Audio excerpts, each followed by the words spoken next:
Hello students, आप सभी बच्चों के रिक्वेस्ट पर आज से हम लोग फुल फ्लेज फिजिक्स स्टार्ट कर लेंगे और आज बिल्कुल बेसिक मैथमेटिक्स का हम लोग चैप्टर लेंगे जिसका नाम है वेक्टर। आज का जो लेक्चर है वो बहुत ही बेसिक लेक्चर होगा।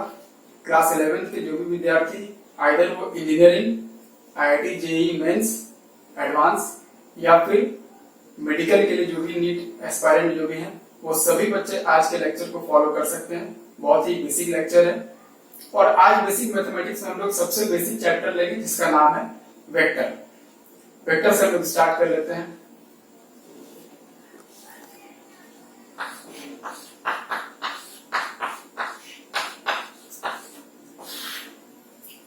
सभी बच्चे सबसे पहले एक बात समझ लें, जो लोग इंजीनियरिंग या मेडिकल की जो भी तैयारी कर रहे हैं वो सभी बच्चे एक चीज समझ लें कि फिजिक्स सब्जेक्ट को पढ़ने के लिए आपको सबसे पहले मैथमेटिक्स आना चाहिए। तो मैथमेटिक्स का कौन कौन सा पार्ट है उसका एक छोटा मोटा लिस्ट हम उधर बना देते हैं, आप उसको पहले देख लीजिए। वो मैथमेटिक्स का वो जो पार्ट है वो आप सभी बच्चों को पहले जानना पड़ेगा, फिर आप फिजिक्स में इन्वॉल्व हो पाएंगे। एक हम लिस्ट बना देते हैं यहाँ पर।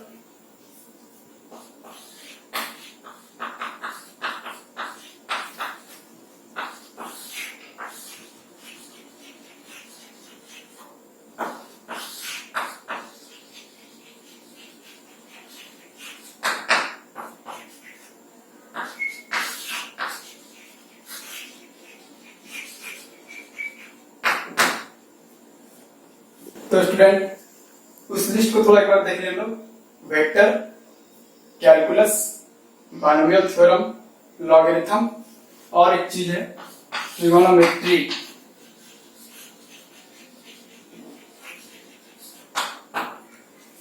ये मैथमेटिक्स के वो पार्ट है जो आपको सबसे पहले जानना है।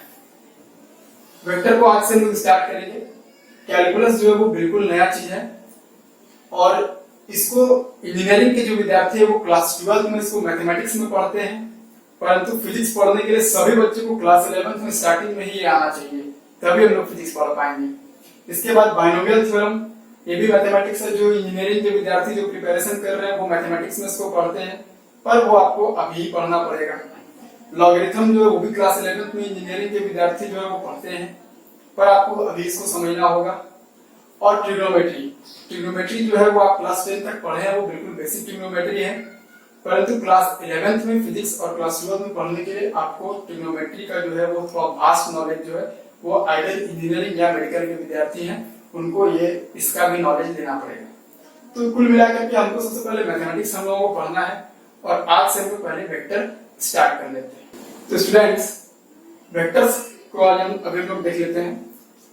हम लोग अगर शुरू का जो चैप्टर पढ़े हैं यूनिट्स एंड डायमेंशन, तो हम लोगों ने वहां पर फिजिकल क्वांटिटीज के बारे में पढ़ा होगा, समझा होगा। फिजिकल क्वांटिटी जो है क्या होता है? फिजिकल क्वांटिटी वैसे क्वांटिटीज होते हैं फिजिक्स में which are required to understand the laws of physics. Physics के लॉज को समझने के लिए, समझाने के लिए, एक्सप्लेन करने के लिए आपको जिस चीज की जरूरत पड़ता है आप उसको फिजिकल क्वांटिटी बोलते हैं। इसके बारे में बहुत डिटेल है जो कि हम लोग पढ़ेंगे, आप बहुत विद्यार्थी पढ़ चुके होंगे। जैसे कि अगर मान लीजिए कि हम बोले कि दो व्हीकल है जो स्ट्रेट लाइन मोशन में रोड पर चल रहा है, तो दोनों के मोशन को एक्सप्लेन करने के लिए हम क्या बताएंगे कि एक का स्पीड दूसरे से ज्यादा है। तो दिमाग में एक ऑटोमेटिक एक पिक्चर बना, हमको मोशन का एक पिक्चर अपने दिमाग में बन गया। तो उसको समझने के लिए हमने क्या टर्म यूज किया? स्पीड। तो स्पीड जो है वो एक पैरामीटर है जिसको हमने यूज किया उसके मोशन को एक्सप्लेन करने के लिए। तो एक्चुअली में स्पीड क्या हुआ? It is a physical quantity. In a single way acceleration, velocity, ये सब ऐसे पैरामीटर हैं जो व्हीकल के मोशन को एक्सप्लेन करने के लिए जिनका जरूरत पड़ेगा। तो these are actually physical quantities. तो क्लास 11 से लेकर के क्लास 12 तक का जब हम लोग पूरा फिजिक्स को पढ़ते हैं तो फिजिकल क्वांटिटी का एक लंबा चौड़ा लिस्ट आपके सामने तैयार हो जाता है। जैसे अगर हम लोग काइनेमेटिक्स पढ़ रहे हैं तो हम स्टार्ट करते हैं तो हम लोग बोलते हैं distance, displacement, velocity, acceleration, time, work, energy, power. इसके बाद अगर हम लोग चले अगर थर्मोडायनेमिक्स की तरफ अगर हम लोग बढ़ते हैं तो heat capacity, specific heat capacity और सबसे इंपॉर्टेंट टेम्परेचर। अगर हम लोग फ्लूइड मैकेनिक्स की तरफ अगर हम लोग चलते हैं तो वहां पर हम लोग बात करते हैं density, relative density, pressure, volume, ये सब चीज का हम लोग बात करते हैं। अगर हम क्लास 12 में पहुंच जाए तो हम लोग स्टार्ट करते हैं, तो क्लास 12 का एक बहुत मोटा वॉल्यूम फिजिक्स जो है वो 3 पार्ट में है। Electromagnetism, optics and modern physics. Electromagnetism को अगर हम लोग पढ़ते हैं तो हम लोग बात स्टार्ट करते हैं तो चार्ज का बात करते हैं, इलेक्ट्रिक फील्ड का बात करते हैं, मैग्नेटिक फील्ड का बात करते हैं, इलेक्ट्रिक पोटेंशियल का बात करते हैं, मैग्नेटिक पोटेंशियल का बात करते हैं। और ऐसे ही मॉडर्न फिजिक्स पढ़ेंगे तो बहुत सारी क्वांटिटीज आएंगे आपके सामने। तो कुल मिलाकर के क्लास 11 से लेकर के क्लास 12 तक जो है पूरा फिजिक्स जब हम लोग पढ़ेंगे तो एक लंबा चौड़ा फिजिकल क्वांटिटी का लिस्ट बन जाता है। हमने 10% का अब तक नाम नहीं लिया है। तो अब अगर सभी फिजिकल क्वांटिटी को अगर हम लोग डिटेल में देखें तो कुछ फिजिकल क्वांटिटी ऐसे होते हैं जिनमें सिर्फ हमको एक्सप्लेन करने के लिए जिसका हमको सिर्फ मैग्नीट्यूड का जरूरत है, वैसे फिजिकल क्वांटिटी को हम लोग स्केलर्स बोलते हैं। स्केलर क्वांटिटी वैसे क्वांटिटी है जिनको एक्सप्लेन करने के लिए सिर्फ मैग्नीट्यूड का जरूरत है। फॉर एग्जाम्पल मास अगर हमको बताना है तो मास हम बताते हैं किलोग्राम में या ग्राम में। तो हम किसी चीज का मास बताएंगे 10 किलोग्राम, तो उसमें डायरेक्शन का कोई मतलब नहीं है। तो that's why mass is a scalar quantity. लेकिन कुछ ऐसे फिजिकल क्वांटिटी होते हैं जिनको एक्सप्लेन करने के लिए ऐसा देखें हम लोग कि मैग्नीट्यूड के साथ साथ डायरेक्शन का भी जरूरत है। जैसे फॉर एग्जांपल कि ये एक बिल्डिंग है और एक विद्यार्थी इस बिल्डिंग के ऊपर चढ़ गया, नंबर खराब आया और ये अपना सुसाइड करने जा रहा है, ये बिल्डिंग पर से छलांग लगाने जा रहा है। इसको बचाने के लिए एक दूसरा विद्यार्थी यहां पर आ गया। अब ये विद्यार्थी को अगर इसको बचाना है तो ये इस पर इधर फोर्स लगाएगा या इधर फोर्स लगाएगा, दोनों में दो अलग अलग बात हो जाएगा, है ना। सेम फोर्स वो लगाए, सेम ताकत वो लगाए, लेकिन डायरेक्शन मैटर्स। तो मैग्नीट्यूड के साथ साथ फोर्स को बताने के लिए, ताकत को बताने के लिए, एक्चुअली में फोर्स को बताने के लिए आपको डायरेक्शन का भी जरूरत है। That's why force is a vector quantity. वैसा quantity, vector quantity actually those quantities which require both magnitude as well as direction. Okay, तो that is vector। और वेक्टर में और भी कुछ चीज है, डिटेल में देखेंगे हम लोग। तो कुल मिलाकर के फिजिकल क्वांटिटी को मोटा मोटी अभी फिलहाल के लिए हम कह सकते हैं कि फिजिकल क्वांटिटी को जब हम लोग क्लासिफाई करते हैं तो उसको हम लोग स्केलर और वेक्टर, ये दो तरीके से हम लोग क्लासिफाई करते हैं। अगर इन ग्रेट डिटेल अगर हम लोग बात करें तो फिजिकल क्वांटिटी ऐसे 4 तरह का होता है: scalar, vector, tensor and phasor. Scalar, vector, tensor and phasor. Tensor phasor के बारे में बहुत बाद में बात करेंगे, टेंसर के बारे में विशेष कुछ बात करेंगे भी नहीं हम लोग। फेजर के बारे में हम लोग देखेंगे लास्ट में, बाद में। अभी फिलहाल के लिए लोग इतना समझते हैं कि फिजिकल क्वांटिटी स्केलर और वेक्टर, स्केलर वो है जिसमें ओनली मैग्नीट्यूड, और वेक्टर वो है जिसमें मैग्नीट्यूड के साथ साथ डायरेक्शन का भी रिक्वायरमेंट है, दैट इज वेक्टर। लेकिन अब सवाल उठता है कि आखिर वेक्टर एक चैप्टर क्यों बन गया, वेक्टर एक टॉपिक क्यों, why it is a mathematics.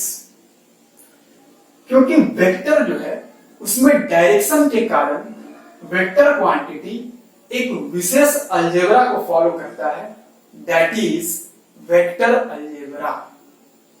यानी कि आप सभी विद्यार्थी इस पॉइंट को नोट कर लें कि कोई भी आदमी अगर आपसे पूछता है कि what do you mean by vector quantity, तो आपको यह बोलना है कि vector quantities are those physical quantities which have both magnitude and direction and follows vector algebra are vector quantities।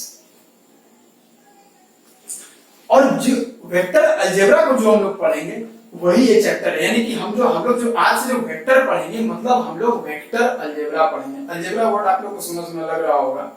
Algebra आप क्लास 6 में जब आप जाते हैं मैथमेटिक्स में, तो आप अलजेब्रा पढ़ना शुरू कर देते हैं।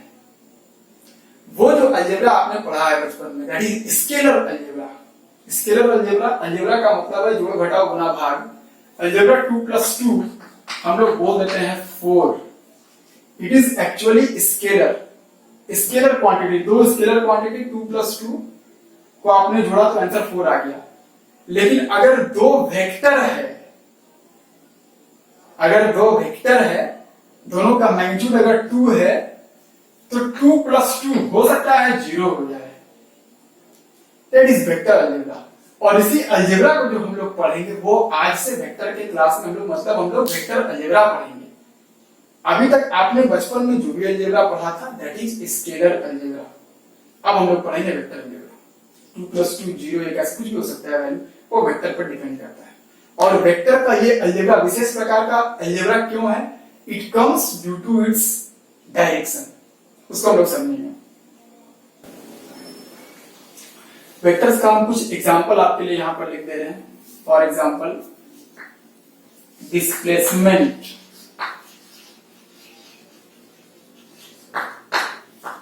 Velocity, acceleration. क्लास 12 की बात करें तो इलेक्ट्रिक फील्ड,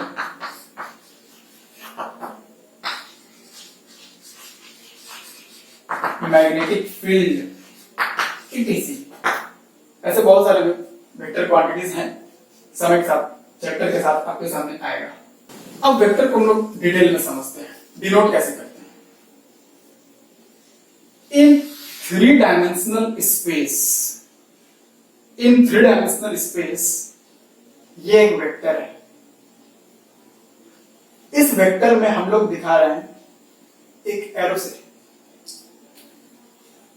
इसको इस वेक्टर का हेड बोलते हैं और इसको टेल बोलते हैं, tail of the vector. Vector को डिनोट कैसे करते हैं? इसका एक नाम दे देते हैं, let us consider vector A. तो अगर इसको अगर हम वेक्टर ए अगर बोल रहे हैं तो ए के ऊपर एक एरो दे दिया गया, यानी कि हम समझ जाएंगे किसी वेक्टर क्वांटिटी ए का बात हो रहा है। फॉर एग्जाम्पल वेलोसिटी एक वेक्टर क्वांटिटी है तो हम ऐसे लिखेंगे velocity vector v। Acceleration vector quantity है तो हम उसको कहेंगे एक्सेलरेशन वेक्टर a।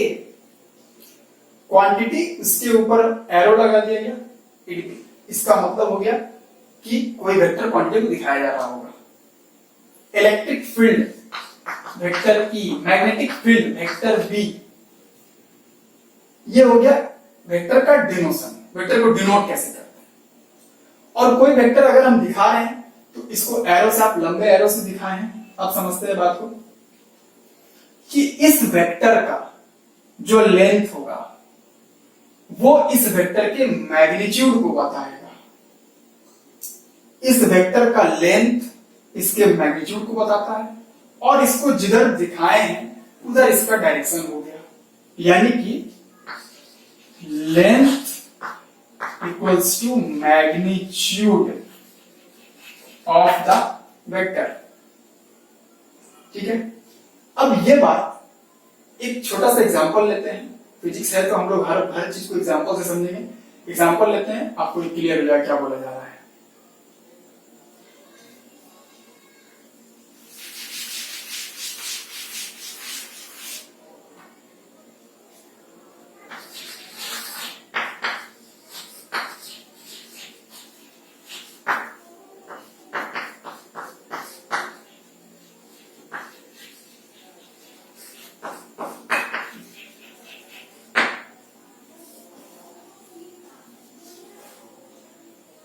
इस एग्जांपल को, इस क्वेश्चन को हम लोग देखते हैं। क्वेश्चन कहा गया represent 5 Newton force along x axis, represent 5 Newton force along x axis. तो हम लोग मान लेते हैं कि ये एक्स एक्सिस को डिनोट करता है। This line denotes x axis. और हम लोग पता है कि जब भी हम लोग एक्स एक्सिस, वाई एक्सिस और जेड एक्सिस दिखाते हैं तो कहीं पर एक ओरिजिन होता है जिसको ओरिजिन ओ बोलते हैं, तो इट इज ओरिजिन ओ। अब let 1 unit equal to 1 newton, यहाँ ओरिजिन है, तो हम लोग बचपन में ऐसा पढ़ चुके हैं हम लोग कोऑर्डिनेट ज्योमेट्री में कि एक्स एक्सिस है, तो इधर हम लोगों ने कुछ यूनिट ले लिया, ये हो गया 1, this is 2 unit, 3 unit, 4 unit, 5 unit, 6 unit and so on. अब एक यूनिट को हमने डिफाइन किया है कि एक यूनिट 1 न्यूटन को दर्शा रहा है, तो this is 1 Newton, 1 Newton, 1 Newton, 1 Newton, 1 Newton force and along x axis हमको 5 न्यूटन को दर्शाना है, तो ओरिजिन से यहाँ 5, यहां से यहाँ एक एरो ऐसे लगा दिया गया, this represents 5 Newton force along x axis. यानी कि अब इस एग्जांपल से ये क्लियर हो रहा होगा आप सभी बच्चों को कि क्या वेक्टर का लेंथ इसका मैग्नीट्यूड बता रहा है? हाँ बता रहा है। वेक्टर का लेंथ अगर 4 न्यूटन फोर्स को अगर हमको रिप्रेजेंट करना होता तो ओरिजिन से हम यहाँ पर चलते, यहाँ तक दिखाते, this is 4 Newton force, this is 5 Newton force, अगर 6 न्यूटन फोर्स दिखाना होता तो यहाँ तक, यानी कि वेक्टर का लेंथ उसका मैग्नीट्यूड को बताता है और डायरेक्शन अलोंग एक्स एक्सिस है। अगर ऐसा ही हम बोल देते कि represent 2 newton force along y axis, तो वाई एक्सिस किधर होता है? एक्स एक्सिस के परपेंडिकुलर डायरेक्शन में इधर वाई एक्सिस होता है, इधर होता 1 newton, 2 newton, 3 newton and so on. अगर हमको 2 newton force along y axis अगर दर्शाना होता तो हमने पहले ही डिफाइन किया हुआ है 1 यूनिट फोर्स 1 न्यूटन, तो 2 यूनिट का मतलब हो गया 1 and 2, this is 2 newton force along y axis. ये एग्जांपल देने का मतलब, कराने का मतलब ये था कि हम लोगों ने जो अभी पढ़ा कि the length of the vector gives its magnitude, वो इससे क्लियर हो रहा है। ठीक है ना?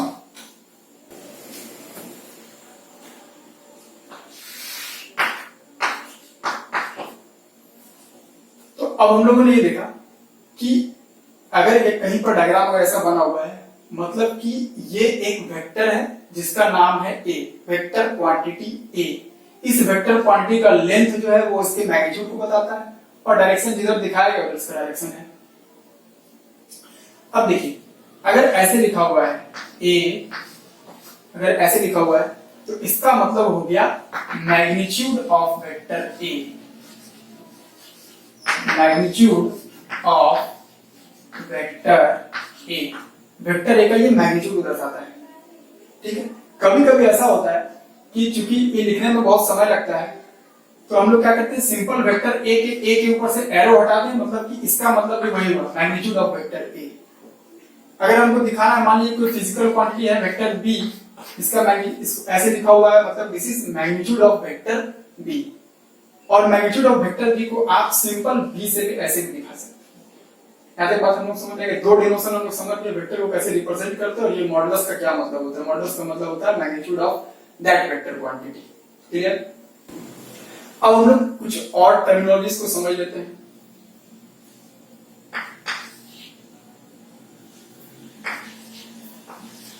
नेगेटिव ऑफ ए वेक्टर, एक वेक्टर का नेगेटिव का क्या मतलब है? नेगेटिव ऑफ ए वेक्टर, तो अगर late us consider this is vector A, मान लेते कि ये वेक्टर ए है, तो अगर ये वेक्टर ए हुआ तो इसका मतलब क्या हुआ, वेक्टर ए का यहाँ पर टेल हो गया और यहाँ पर हेड हो गया। अब हमको समझना है कि माइनस वेक्टर ए का क्या मतलब है। तो माइनस वेक्टर ए का मतलब है कि किसी भी वेक्टर को, अगर किसी वेक्टर का अगर नेगेटिव करना हो तो उस वेक्टर को उसके टेल के अबाउट 180 डिग्री से रोटेट कर दिया जाए। उस वेक्टर को टेल के अबाउट 180 डिग्री से रोटेट कर देंगे। इस वेक्टर को टेल के अबाउट 180 डिग्री से अगर रोटेट कर देते हैं, magnitude remaining the same, length remaining the same, अगर इसको 180 डिग्री से अगर हम लोग रोटेट कर देते हैं, then it becomes minus of vector A. ठीक है,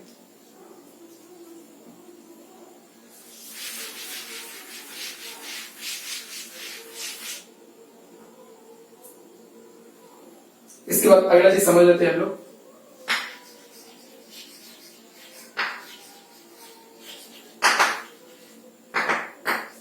multiplication of a vector with a scalar,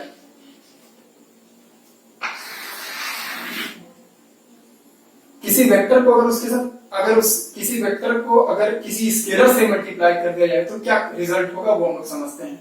for example मान लेते हैं कि ये वेक्टर ए है। Late us consider this is vector A, यानी कि वेक्टर का ये टेल हो गया ए का और ये हेड हो गया। स्केलर 2 को एक स्केलर क्वांटिटी है उससे मल्टीप्लाई किया, 2a का क्या मतलब होगा? तो 2a का मतलब है कि the vector whose magnitude has been multiplied by 2 direction remaining the same of the original vector।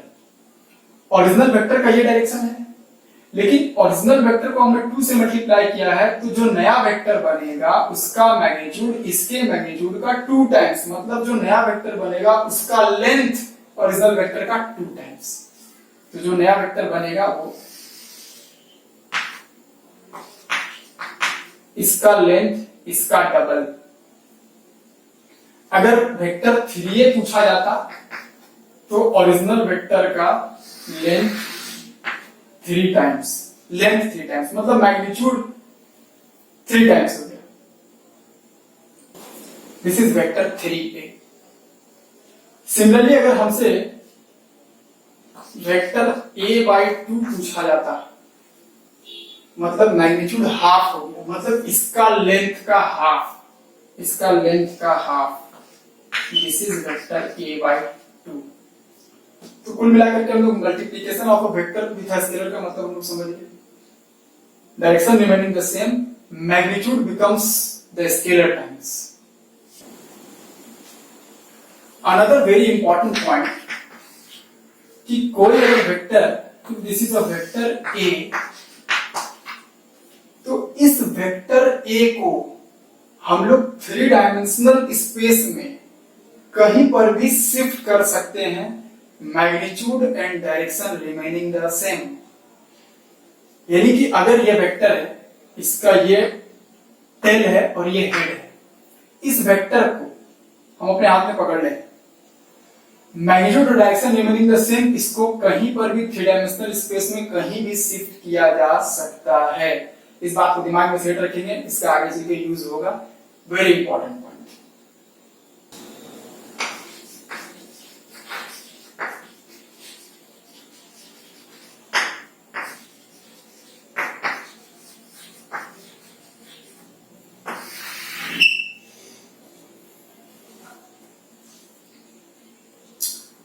अगला जो इंपॉर्टेंट पॉइंट है वो हम लोग समझ लेते हैं। एंगल बिटवीन 2 वेक्टर्स, 2 वेक्टर के बीच का एंगल का क्या मतलब है? यानी कि मान लेते हैं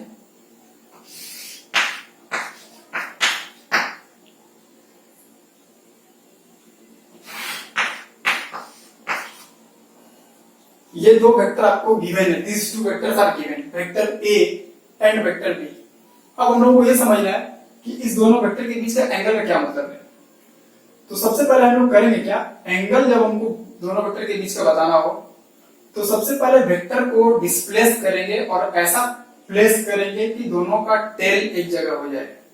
अभी हमने जस्ट बताया कि 3 डायमेंशनल स्पेस में वेक्टर को direction and magnitude remaining the same कहीं भी शिफ्ट कर सकते हैं 3 डायमेंशनल स्पेस में।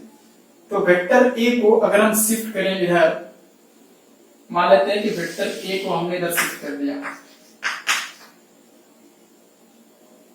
और इस वेक्टर b को उठा करके ला करके यहां शिफ्ट कर दिया,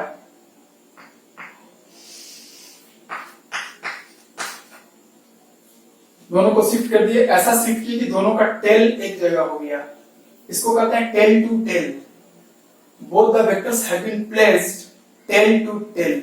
तो टेल टू टेल प्लेस करने के बाद इस दोनों के बीच का जो एंगल होगा थीटा, इसको कहते हैं एंगल बिटवीन 2 वेक्टर्स। दोनों वेक्टर के बीच का एंगल ये है। इसके बिना हम लोग वेक्टर अलजेब्रा पढ़ ही नहीं सकते। वेक्टर अलजेब्रा का मतलब है, सभी बच्चे ध्यान से समझ ले बात को, वेक्टर अलजेब्रा का मतलब है वेक्टर का एडिशन, वेक्टर का सब्ट्रैक्शन और वेक्टर का मल्टीप्लिकेशन। वेक्टर का डिवीजन नहीं होता है, there is no division of vectors. तो वेक्टर अलजेब्रा का मतलब है vector addition, vector subtraction and vector multiplication, और ये तीनों काम बिना इस थीटा का हम लोग नहीं कर सकते। तो हमको सबसे पहले थीटा पता होना चाहिए, क्वेश्चन में थीटा दिया हुआ रहना चाहिए। थीटा दिया रहेगा, दोनों वेक्टर को हम जोड़ सकते हैं, दोनों वेक्टर को घटा सकते हैं, दोनों वेक्टर को मल्टीप्लाई कर सकते हैं।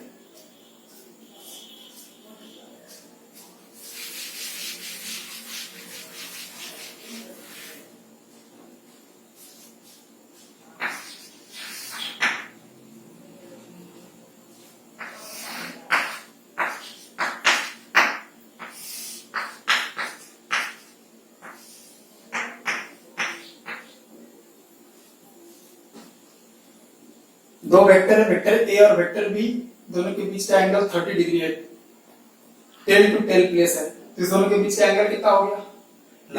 इस दोनों के बीच का एंगल कितना हो गया? 30 डिग्री। दोनों वेक्टर के बीच का एंगल हो गया 30 डिग्री।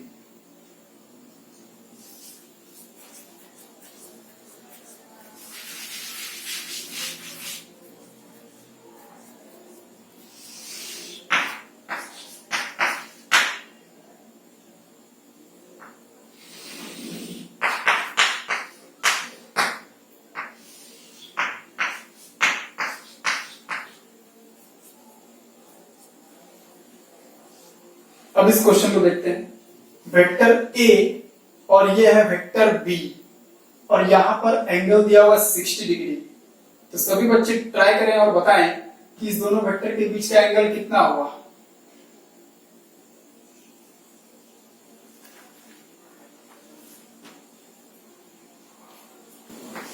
इसका आंसर 60 डिग्री होगा क्या? Wrong answer. ये दोनों वेक्टर के बीच का एंगल हमको बताना है। तो सबसे पहले एंगल का मतलब ऐसा नहीं, तो जो क्वेश्चन में लिखा हुआ वही एंगल है। दोनों वेक्टर को पहले हम लोग प्लेस करेंगे टेल टू टेल, और टेल टू टेल प्लेस करने के बाद जो एंगल आएगा that is the angle between two vectors. तो टेल टू टेल कैसे प्लेस करेंगे देख लेते हैं। ये वेक्टर ए है and this is vector B. तो वेक्टर बी को यहां से उठाओ और ला करके ए के टेल पर रख दो। तो वेक्टर बी को यहां से उठाया, direction and magnitude remaining the same, इसके टेल पर हम इसको अगर ला करके यहां से रख देते हैं तो ये वेक्टर बी यहां पर आ गया। अब ये जो एंगल होगा that is the angle between two vectors. अब ये लाइन और ये लाइन पैरेलल है, ये ट्रांसवर्स है, ये 60 डिग्री। तो ये कितना हो गया? 180 माइनस 60। क्लास 6 का मैथमेटिक्स लगा रहे geometry. 180 minus 60 120 degree angle between two vectors. Answer है इसका 120 डिग्री। अब हम लोग अभी से देख लेते हैं, स्टार्ट कर लेते हैं। Addition of two vectors. Addition of two vector, दो वेक्टर क्वांटिटी को हम लोग को ऐड करना है। मतलब हम लोग को ऐसा करना है कि हमको दो वेक्टर दिया हुआ है, vector A and vector B. हमको बताना है vector A plus vector B, A plus B, दो वेक्टर को ऐड करना है हम लोगों को। मतलब ये हुआ कि हम इसको ऐसे समझते हैं कि हमको दो फोर्स दिया हुआ है। सभी बच्चे जानते हैं कि फोर्स वेक्टर क्वांटिटी होता है। लेट अस कंसीडर कि हमको 2 न्यूटन फोर्स और 3 न्यूटन फोर्स हम लोगों को दिया हुआ है। 2 न्यूटन फोर्स और 3 न्यूटन फोर्स हमको दिया हुआ है। हमने तुमसे कहा कि 2 न्यूटन फोर्स और 3 न्यूटन फोर्स को जोड़ो और कितना आएगा आंसर। तो गलती से भी 5 न्यूटन नहीं लिखेंगे, ये गलत हो सकता है answer. 2 Newton plus 3 Newton 5 Newton सीधे आंसर, ये गलत हो सकता है। हो सकता है कि 2 और 3 को जोड़ने पे 5 न्यूटन नहीं आए, क्योंकि फोर्स वेक्टर क्वांटिटी है, वेक्टर अलजेब्रा को फॉलो करता है। कभी भी सबसे पहले दिमाग में अभी से सेट कर लें सभी बच्चे, 2 न्यूटन प्लस 3 न्यूटन हमेशा 5 न्यूटन हो जाएगा, ऐसा कोई जरूरी नहीं है। क्या होगा तो हम लोग समझते हैं, वेक्टर एडिशन को समझते हैं।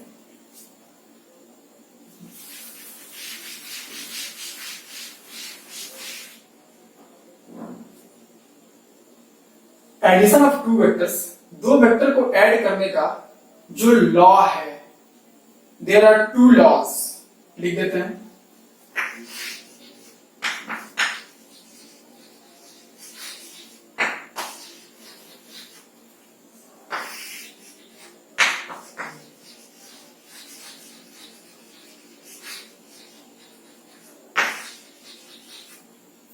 Triangle law of vector addition and parallelogram law of vector addition. ये 2 लॉ है, 2 लॉ से वेक्टर को ऐड करते हैं। दोनों से आंसर सेम आता है। प्रैक्टिस हम लोग समझना हम लोगों को दोनों को है।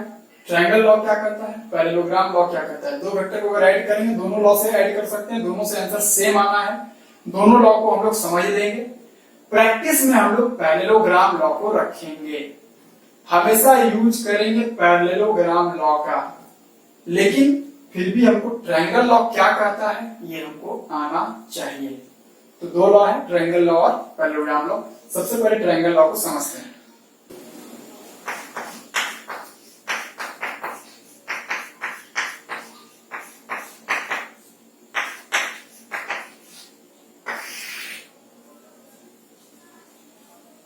आप सभी बच्चों ने पढ़ा होगा, बेसिक जो बच्चे पढ़े हैं जानते होंगे। कोई अगर पूछता व्हाट इज वेक्टर, तो कई बार वेक्टर को ऐसे भी लोग डिफाइन कर देता है, those physical quantity which have both magnitude and direction and follow triangle law of addition. आप लोगों ने डेफिनेशन सब पढ़ा होगा। तो triangle law of vector addition क्या, वेक्टर अलजेब्रा है।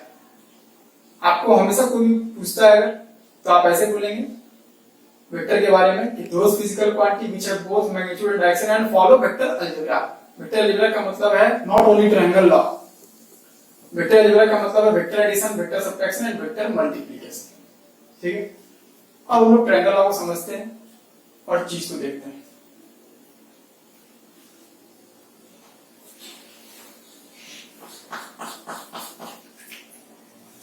सपोज ये कोई बॉडी है, इस बॉडी के ऊपर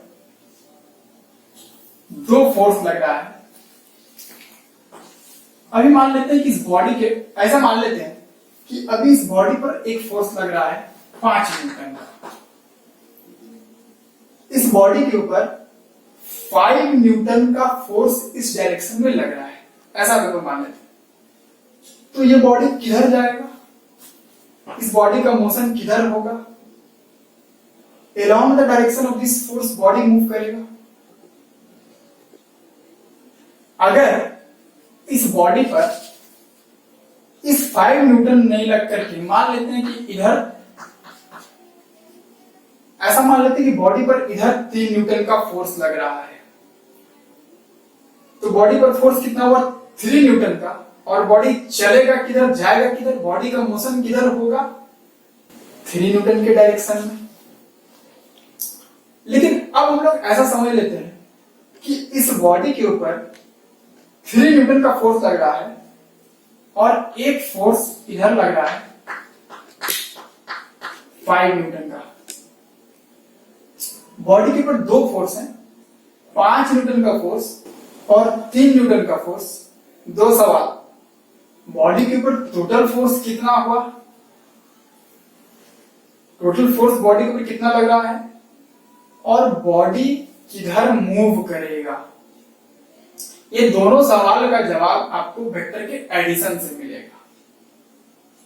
अब हम लोग को ऐड करना है 5 न्यूटन 3 न्यूटन, टोटल 8 न्यूटन नहीं लिखेंगे, गलत हो जाएगा आंसर। कितना होगा उसी के जवाब हम लोग खोजने का प्रयास करेंगे। तो देखिए इसमें ऐसा करना है कि इस बॉडी के ऊपर दो फोर्स है 5 न्यूटन और 3 न्यूटन। करना क्या है, triangle law of vector addition क्या बोलता है, इसको मान लेते हैं फोर्स ए बोल देते हैं इसको, और इसको फोर्स बी बोल देते हैं। फोर्स ए 5 न्यूटन, फोर्स बी 3 न्यूटन। अब नेट फोर्स किधर होगा, नेट फोर्स कहने का मतलब है कि इस दोनों वेक्टर का नेट रिजल्ट कितना न्यूटन फोर्स होगा, उसको कहते हैं resultant, resultant of the two force, मतलब summation of two vector.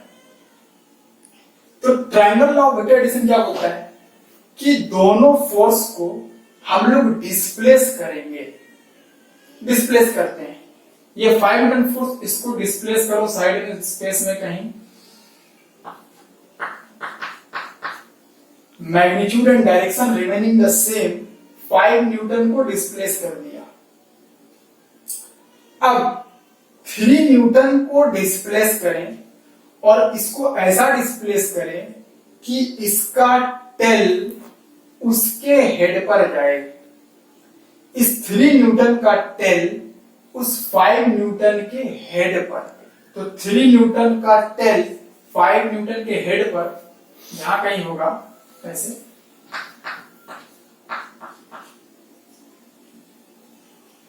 5 Newton इधर डिस्प्लेस किया, 3 न्यूटन को यहां डिस्प्लेस किया, ऐसा डिस्प्लेस किया कि 5 न्यूटन के हेड पर 3 न्यूटन का टेल हुआ। अब दो साइड है, एक तरफ यहां टेल बच गया और यहां 3 न्यूटन का हेड बच गया। इस दोनों को ज्वाइन कर देते हैं, इस दोनों को ज्वाइन कर दिया तो यहां एक ट्रायंगल बन गया। इसका जितना लेंथ होगा वही इस 5 और 3 का समेशन होगा, नेट समेशन, और इसका जिधर डायरेक्शन होगा बॉडी का मोशन भी उधर ही होगा। यानी कि इसका डायरेक्शन इधर है तो ये कहीं इधर ऐसे चलेगा बॉडी, और इसका जितना लेंथ होगा वही इस पर नेट फोर्स होगा। यानी कि this side of the triangle represents A plus B, A plus B, force A plus force B ये साइड डिनोट कर रहा है, force A plus force B ये साइड। इसका लंबाई कितना होगा, लेंथ कितना होगा, वो मैथमेटिक्स है, बाद में उसको समझेंगे, कैलकुलेट करेंगे मैथमेटिक्स को बाद में। अच्छा, अभी यहां पर कुछ बच्चों के दिमाग में आ सकता है कि सर आप 5 न्यूटन को यहां डिस्प्लेस किए और 3 न्यूटन को उठा के लाके इसके हेड पर रखे, इसका उल्टा भी कर सकते हैं। मान लेते हैं कि 3 न्यूटन को हम पहले डिस्प्लेस करते हैं, 3 न्यूटन को डिस्प्लेस किया तो 3 न्यूटन इधर आ गया, 3 न्यूटन को इधर डिस्प्लेस किया,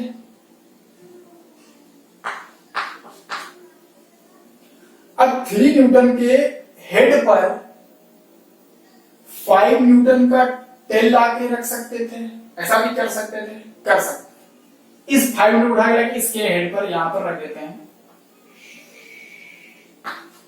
this is 5 Newton, 3 Newton 5 Newton, तो एक का टेल और दूसरे का हेड खाली है, इस दोनों को लाइन से ज्वाइन कर देने का।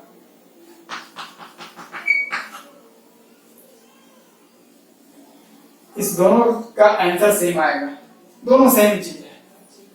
So this represents what, B plus A, दोनों सेम चीज है। इसका लेंथ वही होगा जो इसका होगा, डायरेक्शन उधर ही होगा। इसका यहां पर एक मतलब, यहां पर एक कंक्लूजन भी निकल गया, A plus B equal to vector B plus vector A। इसको कहते हैं कम्यूटेटिव प्रॉपर्टी। बचपन में आपने स्केलर अलजेब्रा में सुना होगा कम्यूटेटिव प्रॉपर्टी, 2 + 3 = 3 + 2। इन्हें सिंगल में दो वेक्टर का एडिशन भी कम्यूटेटिव प्रॉपर्टी को फॉलो करता है, और ये ट्रायंगल लॉ से यहां बिल्कुल क्लियर हो रहा है। कम्यूटेटिव प्रॉपर्टी ठीक है, बट सबसे पहले हम लोग ट्रायंगल लॉ का भावना को समझिए। ट्रायंगल लॉ कहना क्या चाहता है, कुल मिलाकर के ट्रायंगल लॉ नट इन सेल में एक सेंटेंस में समझ लेते हैं हम लोग कि दो वेक्टर को अगर ऐड करना हो तो ट्रायंगल लॉ कहता है कि एक के हेड पर दूसरे के टेल को ला करके प्लेस कर दें, तो एक का टेल और दूसरे का हेड खाली हो जाता है, उसको स्ट्रेट लाइन से मिला दें, तो जो नेट बचेगा वही उसको, जो साइड बचेगा वो दोनों का रिजल्टेंट होगा, उसका जो लेंथ होगा वो उसके मैग्नीट्यूड को बताएगा। उसके लेंथ को कैलकुलेट करने का मैथमेटिक्स हम लोग बाद में समझेंगे, फिलहाल सबसे पहले तो ट्रायंगल लॉ को समझ चुके हैं। तो ट्रायंगल लॉ का बेसिक जो चीज है उसको हम लोग समझ गए हैं। अब अगले क्लास में हम लोग ट्रायंगल लॉ पे कुछ क्वेश्चन अच्छा कर लेंगे ताकि आपके दिमाग में ट्रायंगल लॉ बैठ जाए, और उसके बाद हम लोग फिर पैरेललोग्राम लॉ की तरफ बढ़ेंगे, और पैरेललोग्राम लॉ में ही हम लोग मैथमेटिक्स डेवलप करेंगे और उसी को प्रैक्टिस में लाएंगे, लेकिन ट्रायंगल लॉ को फिर भी ध्यान में रखेंगे। Next class.